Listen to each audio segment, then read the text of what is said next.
ይኸውላችሁ ኢቃማ ሳይሰራላችሁ 2 አመት እንዲሁም ደግሞ አመትም ይሁን 6 ወር 7 ወር ያለፋችሁ ሰዎች ይሄንን ቪዲዮ በደንብ ሼር፣ ኮፒ ሊንክ፣ ሪፖስት አድርጉት።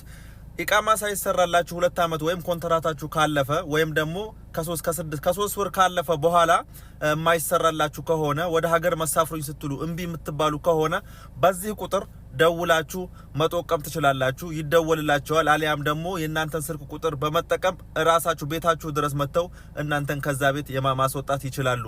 ኢቃማ ቢሰራ ባይሰራላችሁም ተጠያቂ የሚሆኑት አሰሪዎቻችሁ እንጂ እናንተ አይደለም። አብዛኛው ጊዜ ኢቃማ ሳያሰሩላችሁ ያለፈውን ጊዜ ቅጣት ላለመክፈል ብለው እናንተን ማንገላታት፣ እናንተን ማሰቃየት ይመርጣሉና በዚህ ወቅት እናንተ ማድረግ ያለባችሁ በዚህ በጻፍኩላችሁ ቁጥር 19991 በመደወል ያለችሁበትን ሁኔታና ቦታው ሎኬሽኑን የምታውቁ ከሆነ መላክ ትችላላችሁ። ማታውቁ ከሆነ ደግሞ የሰዎቻችሁን የከፊሎቻችንን ስልክ ቁጥር ለነሱ በመንገር ካላችሁበት ሁኔታ መውጣት ትችላላችሁ። ቪዲዮውን ይጠቅማል ብላችሁ ለምታስቡት ሰው ሼር ማድረጋችሁ እንዳይረሳ። ሰላማችሁ ይብዛ።